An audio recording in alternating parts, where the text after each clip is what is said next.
Hello दोस्तों, मैं हूं आपका दोस्त एडवोकेट शिवेंद्र प्रताप सिंह। आज हम आपको बताएंगे एफआईआर और चार्जशीट यानी चालान, प्रथम सूचना रिपोर्ट और चालान में अंतर क्या है, फर्क क्या है, यानी कि एफआईआर और चार्जशीट में फर्क क्या होता है और इन दोनों के बाद क्या प्रोसीडिंग होती है, क्या प्रोसीजर आप कर सकते हैं, क्या अपना बचाव कर सकते हैं, इसके बारे में बात करेंगे। देखिए, किसी भी धारा में एफआईआर दर्ज हो तो एफआईआर का मतलब क्या होता है। फर्स्ट इंफॉर्मेशन रिपोर्ट का ये मतलब है कि किसी व्यक्ति द्वारा किसी व्यक्ति के ऊपर जो आरोप लगाए गए हैं, जो शिकवा शिकायत की गई है, प्रथम दृष्टिया जो भी सूचना पुलिस को आप देते हैं वो एफआईआर होती है। अब वो एफआईआर में क्या आपने सही लिखाया, क्या गलत लिखाया, आप साबित कर पाएंगे नहीं कर पाएंगे, ये बाद की बात है। चार्जशीट में क्या अंतर है?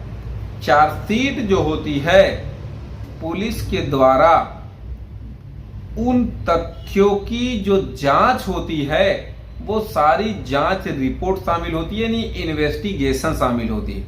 आपने जो जो कहा पुलिस ने रिकॉर्ड करके एफआईआर दर्ज कर ली। अब एफआईआर के हिसाब से जो आपने आरोप किसी पे लगाया है वो कहां तक सही है, क्या धाराएं हटनी चाहिए, क्या धाराएं घटानी चाहिए, क्या धाराएं बढ़ानी चाहिए, ये दरोगा यानी कि विवेचक, इन्वेस्टिगेशन ऑफिसर इन्वेस्टिगेट करके फाइनल जो सबमिशन करता है कोर्ट में, रिपोर्ट लगाता है, उसको चार्जशीट बोला जाता है। आसान शब्दों में मैं बता रहा हूं, फर्क भी मैं बता रहा हूं। एफआईआर में कोई भी बयान नहीं होता है, कोई भी जांच पड़ताल नहीं होती है। पहले एफआईआर दर्ज कर ली जाती है आंख बंद करके, आपने चाहे सही कहा हो चाहे गलत कहा हो। हालांकि ये व्यवस्था गलत भी है।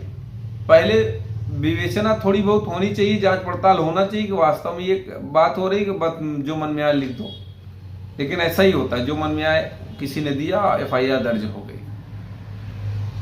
खासतौर से औरतों के मामले में औरत कुछ भी एफआईआर दे दे, चाहे पति के खिलाफ दे दे, चाहे प्रेमी के खिलाफ, कुछ भी दे दे तुरंत। यानी अगर कोई आदमी देना चाहे तो नाक रगड़ते रह जाएगा, उसकी एफआईआर दर्ज होने वाली नहीं है, सुनने वाला कोई नहीं। अब चार्जशीट में जो पीड़िता है या जो गवाह है उन सबके बयान लिखे जाते हैं, या जो अभियुक्त है उसका भी बयान रिकॉर्ड किया जाता है कि सही क्या है। भाई अगर संगीन धाराओं में है तो जेल भेज दिया जाएगा, बाद में दर्ज होगा। लेकिन जब नॉर्मल धारा है मान लो, तो दोनों पक्षों का बयान वगैरह लिख के कोर्ट में फाइल करता है दरोगा कि इन आधारों पर ये सत्यता पाई गई। अब जरूरी नहीं कि जो दरोगा ने लिख दिया वो ब्रह्म वाक्य है, ऐसा भी नहीं है। उस पे विचार करने के लिए ट्रायल चलाया जाता है। जो समनिंग ऑर्डर आपको समनिंग होती है, आपको सम्मन भेजा जाता है कि आके अपना पक्ष रखिए, इसीलिए भेजा जाता है, इसीलिए कार्रवाई नहीं होती है। कि ऐसा नहीं है कि दरोगा की एफआईआर में पीड़िता की पूरी बात होती है, चार्जशीट में दरोगा ने क्या विवेचना करा, दरोगा ने क्या जांच पड़ताल करा, मेडिकल कराया, कहां कराया, कब कराया, जांच किया, घटना स्थल क्या थी, कब कब गया, किसके साथ गया, या क्या बरामद हुआ, क्या मेडिकल कराया, क्या बयान लिया, यही सब होता है दोनों पक्षों का। यानी कि पूरी रामायण, सही क्या है गलत क्या है, दरोगा के हिसाब से वो होती है चार्जशीट। अब बात कर लेते हैं एफआईआर और चार्जशीट के बाद करना क्या होता है। देखिए, अगर संगीन धाराओं के साथ अगर आप पे एफआईआर हो गई है तो आप तुरंत हाई कोर्ट जाएंगे। संगीन धाराओं के साथ नहीं हुई है, नॉर्मल धाराएं हैं 7 साल से कम की सजा वाली, तो आपको जेल जाना नहीं है। तो जब समनिंग हो तब भी आप हाई कोर्ट जा सकते हैं, स्टे करा सकते हैं, क्वेश्चन करा सकते हैं, जो आपको लगे। यानी कि चार्जशीट के बाद भी आप जा सकते हैं क्वेश्चन में, और एफआईआर के बाद भी जा सकते हैं, या चार्जशीट को री इन्वेस्टिगेशन भी करा सकते हैं, पुनः जांच भी करा सकते हैं। एफआईआर में कोई बयान वगैरह नहीं, सिर्फ आरोप जो लगाया किसी पर वो सारा लिख दिया जाता है।